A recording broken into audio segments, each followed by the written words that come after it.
अद्य चतुर्थो अध्याय गोकर्णपाख्यान प्रारंभ। सूत जी कहते हैं, हे मुनिवर, उस समय अपने भक्तों के चित्त में अलौकिक भक्ति का प्रादुर्भाव हुआ। इसे देख भक्त वत्सल श्री भगवान अपना धाम छोड़कर वहां पधारे। उनके गले में वनमाला शोभा पा रही थी। श्री अंग सजल जलधर के समान श्याम वर्ण था। उस पर मनोहर पीताम्बर सुशोभित था। कटी प्रदेश करधनी की लड़ियों से सुसज्जित था। सिर पर मुकुट की लटक और कानों में कुंडलों की झलक देखते ही बनती थी। वे त्रिभंग गल ललित भाव से खड़े हुए चित्त को चुराए लेते थे। वक्ष स्थल पर कौस्तुभ मणि दमक रही थी। सारा श्रीअंग हरिचंदन से चर्चित था। उस रूप की शोभा क्या कहें। उसने तो मानो करोड़ों कामदेवों को रूप माधुरी छीन ली थी। वे परमानंद चिन्मूर्ति मधुरता मधुर मुरलीधर ऐसे अनुपम छवि से अपने भक्तों के निर्मल चित्तों में अभिभूत हुए। भगवान के नित्य लोक निवासी लीला परिकर उद्धववादी वहां गुप्त रूप से उस कथा को सुनने के लिए आए हुए थे। प्रभु के प्रकट होते ही चारों ओर जय हो की ध्वनि होने लगी। उस समय भक्ति रस का अद्भुत प्रवाह चला। बार बार अबीर गुलाल और पुष्पों की वर्षा तथा शंख ध्वनि होने लगी। उस सभा में जो लोग बैठे थे उन्हें अपने देह गेह और आत्मा की भी कोई सुधि न रही। उनकी ऐसी तन्मयता देखकर नारद जी कहने लगे, मुनीश्वरगण, आज सप्ताह श्रवण की मैंने यह बड़ी ही अलौकिक महिमा देखी है। यहाँ तो जो बड़े मूर्ख दुष्ट और पशु पक्षी भी हैं वे सभी अत्यंत निष्पाप हो गए हैं। अतः इसमें संदेह नहीं कि कलिकाल में चित्त की शुद्धि के लिए इस भागवत कथा के समान मर्त्यलोक में पाप पुंज का नाश करने वाला कोई दूसरा पवित्र साधन नहीं है। हे मुनिवर, आप लोग बड़े ही कृपालु हैं। आपने संसार के कल्याण का विचार करके यह बिल्कुल निराला ही मार्ग निकाला है। आप कृपया यह तो बताइए कि इस कथा रूप सप्ताह यज्ञ के द्वारा संसार में कौन कौन लोग पवित्र हो जाते हैं। सनक आदि ने कहा, जो लोग सदा तरह तरह के पाप किया करते हैं, निरंतर दुराचार में ही तत्पर रहते हैं और उल्टे मार्गों से चलते हैं, तथा जो क्रोध अग्नि से जलते रहने वाले कुटिल और काम परायण हैं, वे सभी इस कलयुग में सप्ताह यज्ञ से पवित्र हो जाते हैं। जो सत्य से चित्त माता पिता की निंदा करने वाले, तृष्णा के मारे व्याकुल, आश्रम धर्म से रहित, दंभी, दूसरों की उन्नति देखकर कुढ़ने वाले और दूसरों को दुख देने वाले, वे भी कलयुग में सप्ताह यज्ञ से पवित्र हो जाते हैं। जो मदिरापान, ब्रह्म हत्या, स्वर्ण की चोरी, गुरु स्त्री गमन और विश्वासघात, ये 5 महापाप करने वाले, छल छद्म परायण, क्रूर पिशाचों के समान, निर्दयी, ब्राह्मणों के धन से पुष्ट होने वाले और व्याभिचारी हैं, वे भी कलयुग में सप्ताह यज्ञ से पवित्र हो जाते हैं। जो दुष्ट आग्रह पूर्वक सर्वदा मन, वाणी या शरीर से पाप करते रहते हैं, दूसरों के धन की पुष्टि होते ही तथा मलिन मन और दुष्ट हृदय वाले हैं, वे भी कलयुग में सप्ताह यज्ञ से पवित्र हो जाते हैं। नारद जी, अब हम तुम्हें इस विषय में एक प्राचीन इतिहास सुनाते हैं। उसके सुनने से ही सब पाप नष्ट हो जाते हैं। पूर्व काल में तुंगभद्रा नदी के तट पर एक अनुपम नगर बसा हुआ था। वहाँ सभी वर्णों के लोग अपने अपने धर्मों का आचरण करते हुए सत्य और सत्कर्मों में तत्पर रहते थे। उस नगर में समस्त वेदों का विशेषज्ञ और स्रोत स्मार्त कर्मों में निपुण एक आत्मदेव नामक ब्राह्मण रहता था। वह साक्षात दूसरे सूर्य के समान तेजस्वी था। वह धनी होने पर भी भिक्षाजीवी तथा उसकी प्यारी पत्नी धुंधली, कुलीन एवं सुंदरी होने पर भी सदा अपनी बात पर अड़ जाने वाली थी। उसे लोगों की बात करने में सुख मिलता था। स्वभाव तथा क्रूर प्राय कुछ न कुछ बकवाद करती रहती थी। गृह कार्य में निपुण थी, कृपण थी और थी झगड़ालू भी। इस प्रकार ब्राह्मण दंपत्ति प्रेम से अपने घर में रहते और विहार करते थे। उनके पास अर्थ और भोग विलास की सामग्री बहुत थी। घर द्वार भी सुंदर थे, परंतु उससे उन्हें सुख नहीं था।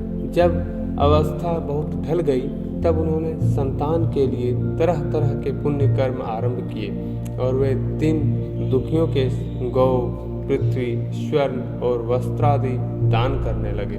इस प्रकार धर्म मार्ग में उन्होंने अपना आधा धन समाप्त कर दिया, तो भी उन्हें पुत्र या पुत्री किसी का भी मुख देखने को न मिला। इसलिए अब वह ब्राह्मण बहुत ही चिंतातुर रहने लगा। एक दिन ब्राह्मण देवता बहुत दुखी होकर घर से निकलकर वन को चल दिया। दोपहर के समय उसे प्यास लगी, इसलिए वह एक तालाब पर आया और संतान के अभाव से दुख ने उसके शरीर को बहुत ही सुखा दिया था। इसलिए थक जाने के कारण वह जल पीकर वहीं बैठ गया। 2 घड़ी बीतने पर वहाँ एक सन्यासी महात्मा आए। जब ब्राह्मण देवता ने देखा कि वे जल पी चुके हैं, तब वह उनके पास गया और चरणों में नमस्कार करने के बाद सामने खड़े होकर लंबी लंबी सांसें लेने लगा। सन्यासी ने पूछा, कहो ब्राह्मण देवता, रोते क्यों हो? ऐसी तुम्हें क्या भारी चिंता है? तुम जल्दी ही मुझे अपना दुख का कारण बताओ। फिर ब्राह्मण ने कहा, हे महाराज, मैं अपने पूर्व जन्म के पापों से संचित दुख का क्या वर्णन करूं?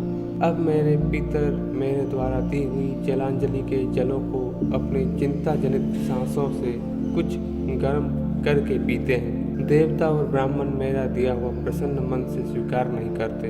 संतान के लिए मैं इतना दुखी हो गया हूँ कि मुझे अब सूना ही सूना दिखाई देता है। मैं प्राण त्यागने के लिए यहाँ आया हूँ। संतानहीन जीवन को धिक्कार है, संतानहीन गृह को धिक्कार है, संतानहीन धन को धिक्कार है और संतानहीन कुल को धिक्कार है। मैं जिस गाय को पालता हूँ वह भी सर्वदा बांझ हो जाती है। जो पेड़ लगाता हूँ उस पर भी फल फूल नहीं लगते। मेरे घर में जो फल आता है वह भी बहुत जल्दी सड़ जाता है। जब मैं ऐसा अभागा और पुत्रहीन हूँ तब फिर इस जीवन को ही रखकर मुझे क्या करना है? यूँ कहकर वह ब्राह्मण दुख से व्याकुल हो उन सन्यासी महात्मा के पास फूट फूट कर रोने लगा। तब उन यतिवर के हृदय में बड़ी करुणा उत्पन्न हुई। वे योगनिष्ठ थे। उन्होंने उसके ललाट की रेखाएं देखकर सारा वृत्तांत जान लिया और फिर उसे विस्तार पूर्वक कहने लगे। सन्यासी ने कहा, हे ब्राह्मण देवता, इस प्रजा प्राप्ति का मोह त्याग दो। कर्म की गति प्रबल है। विवेक का आश्रय लेकर संसार की वासना छोड़ दो। विप्रवर, सुनो, मैंने इस समय तुम्हारा प्रारब्ध देखकर निश्चय किया है कि 7 जन्म तक तुम्हारे कोई संतान किसी प्रकार नहीं हो सकती। पूर्व काल में राजा सगर एवं अंकों के संतान के कारण दुख भोगना पड़ा था। ब्राह्मण, अब तुम कुटुंब की आशा छोड़ दो। संन्यास में ही सब प्रकार का सुख है। ब्राह्मण ने कहा, हे महात्मा जी, विवेक से मेरा क्या होगा? मुझे तो बलपूर्वक पुत्र दीजिए, नहीं तो मैं आपके सामने ही शोक मूर्छित होकर अपने प्राण को त्यागता हूँ। जिसमें पुत्र स्त्री आदि का सुख नहीं, ऐसा संन्यास तो सर्वदा ही नीरस ही है। लोक में सरस तो पुत्र पौत्रादि से भरा पूरा गृहस्थ आश्रम ही है। ब्राह्मण का ऐसा आग्रह देखकर उन तपोधन ने कहा, विधाता के लेख को मिटाने का हट करने से राजा चित्रकेतु को बड़ा कष्ट उठाना पड़ा था। इसलिए देव जिसके उद्योग को कुचल देता है, उस पुरुष के समान तुम्हें भी पुत्र से सुख नहीं मिल सकेगा। तुमने तो बड़ा हट पकड़ रखा है और अर्थों के रूप में तुम मेरे सामने उपस्थित हो। ऐसी दिशा में मैं तुमसे क्या कहूँ? जब महात्मा जी ने देखा कि यह किसी प्रकार अपना आग्रह नहीं छोड़ता, तब उन्होंने उसे एक फल देकर कहा, इसे तुम अपनी पत्नी को खिला देना, इससे उसको एक पुत्र होगा। तुम्हारी स्त्री को 1 साल तक सत्य, शौच, दया, दान और एक समय एक ही अन्न खाने के नियम रखने चाहिए। यदि वह ऐसा करेगी तो बालक बहुत ही शुद्ध स्वभाव वाला होगा। यूँ कहकर वे योगी राज चले गए और ब्राह्मण अपने घर लौट आया। वहाँ आकर उसने वह फल अपनी स्त्री के हाथों में दे दिया और स्वयं कहीं चला गया। उसकी स्त्री तो कुटिल स्वभाव की थी। वह रो रो कर अपनी एक सखी से कहने लगी, सखी, मुझे तो बड़ी चिंता हो गई। मैं तो यह फल नहीं खाऊंगी।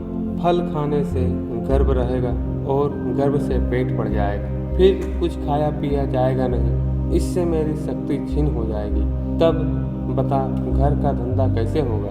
और देववश यदि कहीं गांव में डाकुओं का आक्रमण हो गया तो गर्भिणी स्त्री कैसे भागेगी? यदि सुखदेव जी की तरह यह गर्भ में पेट में ही रह गया तो इसे बाहर कैसे निकाला जाएगा? और कहीं प्रसव काल के समय वह टेढ़ा हो गया तो फिर प्राणों से ही हाथ धोना पड़ेगा। यह भी प्रसव के समय बड़ी भयंकर पीड़ा होती है। हे सुकुमारी, भला यह सब कैसे सह सकूंगी? मैं जब दुर्बल पड़ जाऊंगी तब ननद रानी आकर घर का सब माल मता समेट ले जाएगी और मुझसे तो सत्य शौच आदि नियमों का पालन होना भी कठिन ही जान पड़ता है। जो स्त्री बच्चा जानती है उसे उस बच्चों के लालन पालन में भी बड़ा कष्ट होता है। मेरे विचार से तो वंध्या ही या विधवा स्त्रियां ही सुखी है। मन में ऐसा ही तरह तरह के कुतर्क उठने से उसने वह फल नहीं खाया, और जब उसके पति ने पूछा फल खा लिया, तब उसने कह दिया हाँ खा लिया। एक दिन उसकी बहन अपने आप ही उसके घर आई। तब उसने अपनी बहन के सारा वृतांत सुनाकर कहा कि मेरे मन में इसकी बड़ी चिंता है। मैं इस दुख के कारण दिनों दिन दुबली हो जा रही हूँ। बहन, मैं क्या करूँ? बहन ने कहा, मेरे पेट में बच्चा है, प्रसव होने पर वह बालक मैं तुझे दे दूंगी। तब तक तू गर्भवती के समान घर में गुप्त रूप से सुख से रह। तू मेरे पति को कुछ धन दे देगी तो वह मुझे अपना बालक दे देंगे। हम ऐसे युक्ति करेंगे कि जिसमें सब लोग यही कहें कि इसका बालक 6 महीनों का होकर मर गया, और मैं नित्य प्रति तेरे घर आकर उस बालक का पालन पोषण करती रहूंगी। तो इस समय इसकी जांच करने के लिए यह फल गौ को खिला दे। ब्राह्मणी ने स्त्री स्वभाववश जो जो उसकी बहन ने कहा था वैसे ही सब किया। इसके पश्चात समय अनुसार जब उस स्त्री के पुत्र हुआ तब उसके पिता ने चुपचाप लाकर उसे धुंधुली को दे दिया, और उसने आत्मदेव को सूचना दे दी कि मेरे सुखपूर्वक बालक हो गया। इस प्रकार आत्मदेव के पुत्र हुआ सुनकर जब लोगों को बड़ा आनंद हुआ, ब्राह्मण ने उसका जात कर्म संस्कार करके ब्राह्मणों को दान दिया, और उसके द्वार पर गाना बजाना तथा अनेक प्रकार के मांगलिक कृत्य होने लगे। धुंधली ने अपने पति से कहा, मेरे संतान तुम में तो दूध ही नहीं है, फिर गौ आदि किस अन्य जीव के दूध से मैं इस बालक का किस प्रकार पालन करूंगी? मेरे बहन के अभी बालक हुआ था, वह मर गया है, उसे बुलाकर अपने यहाँ रख ले तो वह आपके इस बच्चे का पालन पोषण कर लेगी। तब पुत्र की रक्षा के लिए आत्मदेव ने वैसा ही किया तथा माता धुंधलनी के उस बालक का नाम धुंधुकारी रखा। इसके बाद 3 महीने बीतने पर उस गौ के भी एक मनुष्याकार बच्चा हुआ। वह स्वहार्ग सुंदर, दिव्य, निर्मल तथा स्वर्ण किसी कांति वाला था। उसे देखकर ब्राह्मण देवता को बड़ा आनंद हुआ और उसने स्वयं उसके सब संस्कार किए। इस समाचार से और सब लोगों की भी बड़ा आश्चर्य हुआ और वे बालक को देखने के लिए आए तथा आपस में कहने लगे, देखो भाई, अब आत्मदेव का कैसा भाग्य उदय हुआ है। कैसा आश्चर्य की बात है कि गौ के भी ऐसा दिव्य रूप बालक उत्पन्न हुआ है, और देव योग से इस गुप्त रहस्य का किसी को भी पता न लगा। आत्मदेव ने उस बालक के गौ के से कान देखकर उसका नाम गोकर्ण रखा। कुछ काल बीतने पर वे दोनों बालक जवान हो गए। उनमें गोकर्ण तो बड़ा पंडित और ज्ञानी हुआ, किंतु धुंधकारी बड़ा ही दुष्ट निकला। स्नान शौच आदि ब्राह्मणोचित आचारों का उसमें नाम भी ना था, और ना खान पान का ही कोई परहेज था। क्रोध उसमें बहुत बढ़ा चढ़ा था। वह बुरी बुरी वस्तुओं का संग्रह किया करता था। मुर्दों के हाथ से छुआ हुआ अन्न भी खा लेता था। दूसरों की चोरी करना और तब लोगों से द्वेष बढ़ाना उसका स्वभाव बन गया था। छिपे छिपे वह दूसरों के घरों में आग लगा देता था। दूसरों के बालक को खिलाने के लिए गोद में लेता और उन्हें चट कुएं में डाल देता। हिंसा का उस व्यसन सा हो गया था। हर समय वह अस्त्र शस्त्र धारण किए रहता और बेचारे अंधे और दीन दुखियों को व्यर्थ तंग करता। चांडालों सा उसका विशेष प्रेम था। बस हाथ में फंदा लिए कुत्तों की टोली के साथ शिकार की टोह में घूमता रहता। वेश्याओं के जाल में फंसकर उसने अपने पिता की सारी संपत्ति नष्ट कर दी। एक दिन माता पिता को मार पीट कर घर के सब बर्तन भांडे उठा ले गया।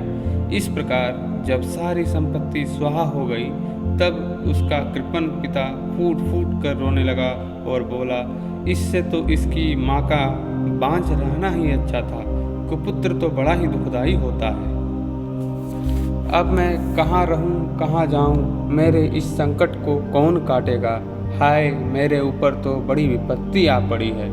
इस दुख के कारण अवश्य मुझे एक दिन प्राण छोड़ने पड़ेंगे। उसी समय परम ज्ञानी गोकर्ण जी वहाँ आए और उन्होंने पिता को वैराग्य का उपदेश करते हुए बहुत समझाया। वे बोले, पिताजी, यह संसार असार है। यह अत्यंत दुख रूप और मोह में डालने वाला है। पुत्र किसका, धन किसका, स्नेहवान पुरुष रात दिन दीप के समान जला रहता है। सुख ना तो इंद्र को है और ना चक्रवर्ती राजा को।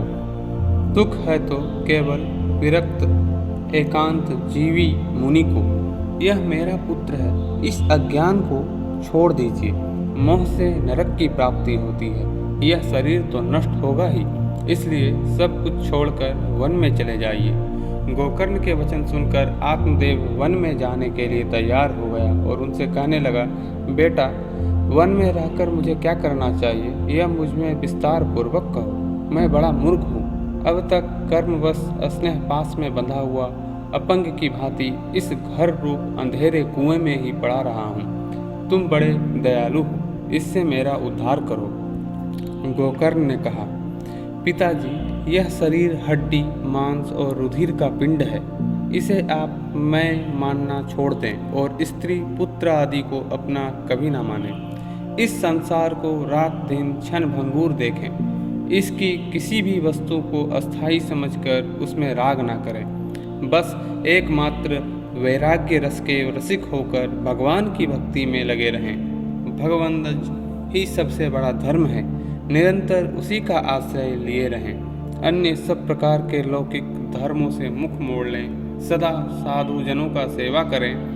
भोगों की लालसा को पास ना भटकने दें तथा जल्द से जल्दी दूसरों के गुण दोषों का विचार करना छोड़कर एकमात्र भगवत सेवा और भगवान की कथाओं को रस का ही पान करें। इस प्रकार पुत्र की वाणी से प्रभावित होकर आत्मदेव ने घर छोड़ दिया और वन की यात्रा की। यद्यपि उसकी आयु उस समय 60 वर्ष की ही हो चुकी थी, फिर भी बुद्धि में पूरी दृढ़ता थी।